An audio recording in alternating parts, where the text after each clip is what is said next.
All right, welcome to the solution to the comprehensive bank reconciliation problem. This is located on ShareOut, and it's an Excel file. Once you open it up, you'll get bank reconciliation for McDonald Construction, blah, blah, blah. So instructions: prepare a bank reconciliation and record any necessary journal entries. All right, so we've got a bunch of information here.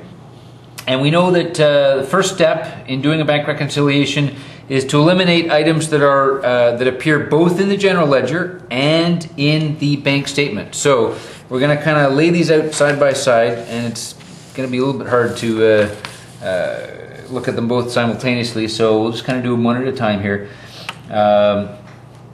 And we'll basically go down the list and start crossing things off. I'm going to start with the general ledger. So I'm looking at the cash account, check number 460 for $2,700. Go to the bank statement. Yes, it's there. So I'm going to cross off 460, 2,700, and 460, 2,700. Check 461, 1850, 58, and it does appear on the bank statement. So I'm going to cross it off here. 461, 1850, 58. 462 for 535, 462, 355. Okay, yeah, that's kind of interesting. What can we find out? Oh, look, down here it says 462 incorrectly recorded. Correct amount is that. So we know we've got an issue. I'm gonna maybe cross the number off, but not the dollar value. I'm gonna put a circle, or I don't know, a little red star, whatever kind of works for you, to remind us that we have an issue with that one. And that was 462, and the correct amount being 355. We'll cross it off there. All right, 463 for 1920 and 22 cents. 463, 1920, 22. Okay, so that does indeed exist on the bank statement, and so on. 464, 925, 464. 464. Don't see 464. Okay, 465, 2285. Yep, that one's there. 465, 2285. Oops. 465, 2285. 466 for 1466. Yep, so that works. So we can cross that one off. 467 for 1590. Don't see that one either. 468, 1800. Don't see that one. Okay. So we've now gone through all our listed checks in the general ledger. Let's look at the deposits now. Deposit on May 9th, $29.60. That one does appear in the bank statement, $29.60. Good. Deposit $1,455, and we get $1,485. Interesting. We got any kind of funny stuff? Look at that. Deposit May 15th. Incorrectly recorded. The correct amount is $1,485. Okay, so our accountant's not terribly good if he's keeps kind of screwing these up here. $1,455. We're going to make a little note of that one. We're going to have to deal with it. The correct number's in the bank statement, so I'm just going to cross that off, so I'm not having to worry too much about that one. All right, May 19th, deposit $7,270. Deposit $7,270. Okay. May 21st, $26.15.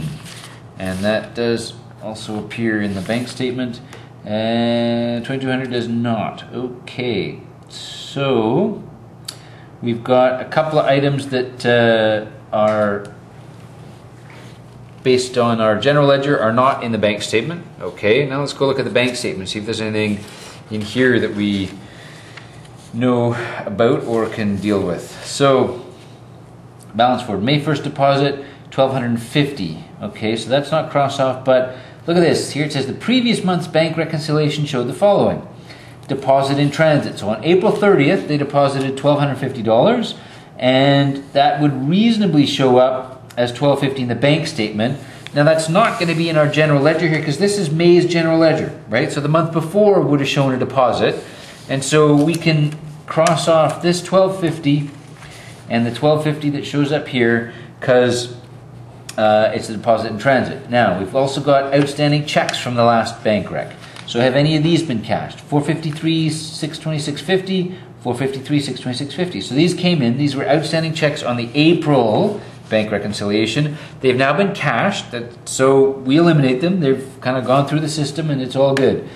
NSF check, no, we'll deal with that later. $455, 450 bucks, $450, 455. Okay, and 458. Does that show up anywhere on the bank statement? No, it does not. Okay, so we got a few items left over. NSF check. We got this 965 check. Don't know what the heck that's all about. Service charge, $23 in interest. Okay, we got enough now that we can begin our bank reconciliation. So we're going to write, because we want to do this properly, the title, McDonald's Corporation, bank reconciliation.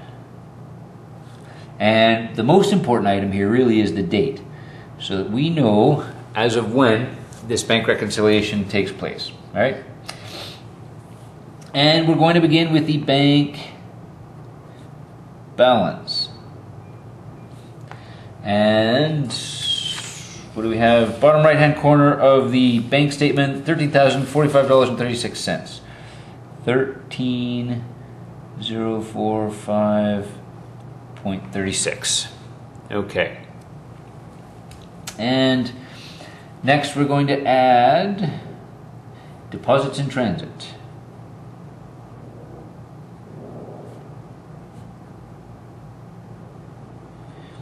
Now we got to check and see if we have any.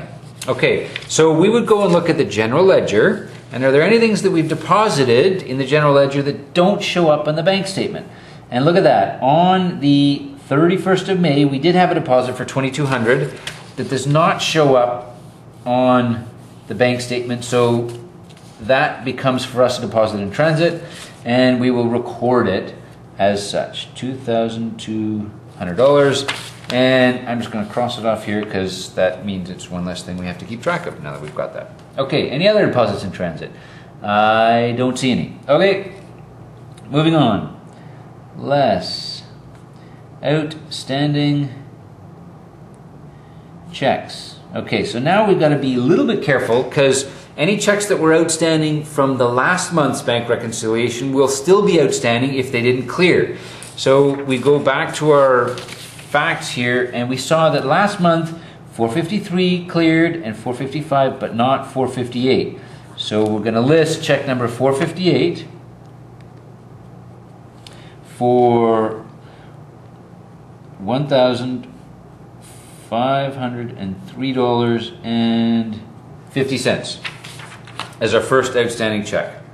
All right, and then we're going to go and look at the general ledger to find checks that we've written, because that's where they'll show up. We wrote them, but they haven't hit the bank yet. So 464, 467, 468. So we'll write these out here. 464, and that was for $925. And 467 was for $1,590.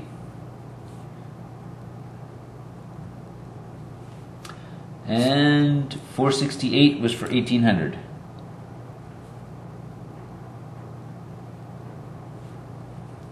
We can add all these up, pull out the calculator, punch in the numbers. 5,818.50, and of course we're going to subtract them. All right, so I will now cross these off my list here so that we know we've dealt with those items. And you can use a highlighter or whatever, or if you're really, really clever, smarter than me, just keep track of it all in your head. Not recommended, but whatever. Okay, what else have we got here as we're looking down our list? Well, what's the deal with this check number 965? See, that doesn't show up anywhere in our general ledger, and yet it does show up in the bank statement. $965, $1,600. All right, so let's read this now. What is it telling us?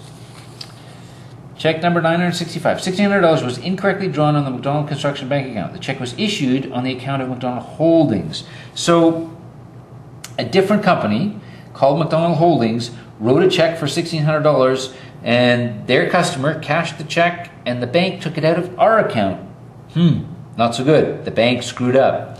So we're adjusting the bank balance. The bank made a mistake. Therefore, we know then that we have to add back, if the bank took it out of our account by mistake, we're going to add back the correction of the bank error for $1,600. Now, before we even do this though, we're going to call the bank and we're going to say, hey, you guys screwed up, put this back, and make sure they agree with us. And then they'll say, okay, yep, doing it right now. Right? But right now is, sometime after the 31st of May. So we're actually in June when we're sitting here doing this bank reconciliation, but we know that the money was available at the end of May, and so we're going to have to make that adjustment so that the $1,600 properly is reflected in our bank account. Now, as I look down my list here, I don't see anything else that looks like it needs to be an adjustment to the bank balance, but you can never really be sure. So what I'm going to do, first off, I would normally be doing this in pencil, and so I'm going to write that in there. I'm going to total it up, and I'm going to write adjusted bank balance. And totaling it up on my calculator, I get $11,026.86.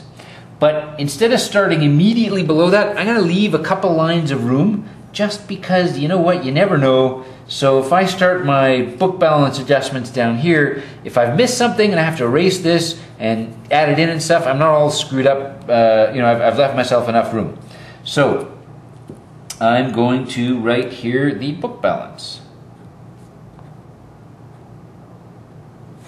And the book balance is $11,333.86. And where did I get that? Well, that's the general ledger, bottom right-hand corner, right?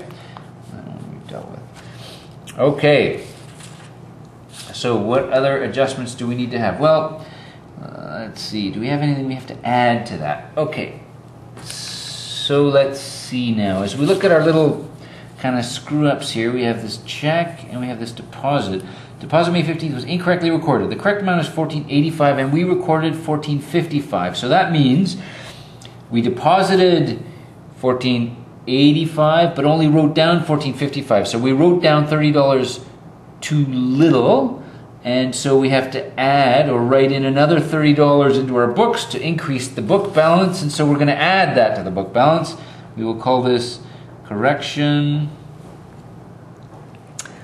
of error 15 May deposit $30, and we'll do a little subtotal column here, $30. Okay, what else have we got? Check number 462, incorrectly recorded, correct amount is $355. So what does that mean? That means that we recorded $535, but in reality the correct amount coming out of our account was only $355, so we recorded too much, right? So we recorded too much coming out, so we got to put some back in. 535 less 355 is 180, so we're going to add also back the correction of error with respect to check number 462, and we said that was $180. Okay, cross that puppy off too. And now every single item on my GL has been crossed off. Let's go to the bank statement, see if there's anything left on here to add. So